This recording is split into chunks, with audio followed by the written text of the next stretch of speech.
Wardown Park Museum are hosting an exhibition on the partition of British India into India and Pakistan in 1947. This triggered wars and riots and also created one of the world's largest migrations. We'll be looking at people's experiences and memories and how it made a lasting impact. It's a really intriguing and interesting exhibition because so many people don't realise about the partition of British India in 1947. It's not taught in the school curriculum and it's a hidden part of history.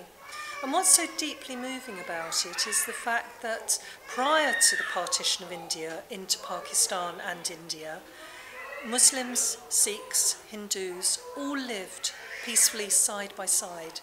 They were friends with each other, they lived in the same villages, their children played together, they went to each other's religious festivals and celebrations. There was a real community sense. And then, as a reward for the assistance in the Second World War, India was partitioned. The politicians stepped in, they divided up India with a pen and pencil and a ruler.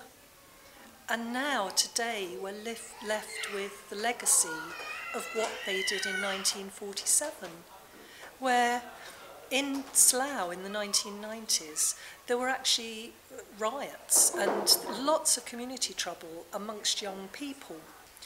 And when the young people were asked, why do you hate the Sikhs? Why do you hate the Hindus? Why do you hate the Muslims? Why are you all fighting each other? Their answer came back as one of the reasons: partition. What's partition? They didn't know what partition was. They just saw it as a real negative that had influenced their lives and influenced the way they viewed other people who lived around them. The same people that before August 1947, their parents and grandparents had been great friends with, and yet the legacy lived on. So in Slough, a community group was set up called Ek Saath. Ek Saath actually means all together as one, and it's a word that has meaning, or a couple of words that have meaning in several of the Indian languages, and so it's understandable by everyone.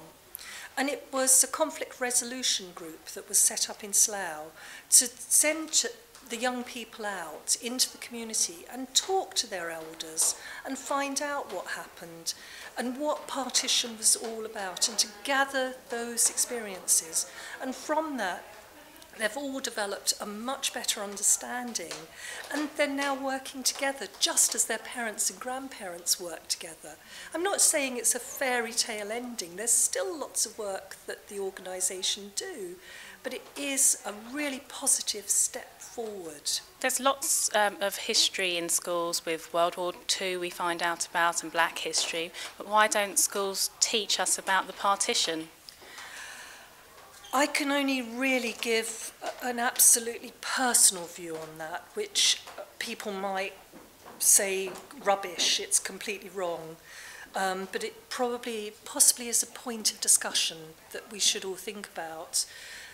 Perhaps it's because what's happening in the world today, and what happened in Slough, and this mistrust of different religions, actually is affecting the way we live today. So perhaps it's too painful to actually look back and understand that in relatively recent history, this happened. So a very powerful and an inspiring exhibition. I think everyone should take the opportunity to come down and watch the exhibition. It's only here for a month, less than a month, and will be ending on the 7th of March. I'm Charmaine Lyon, reporting for Local News TV.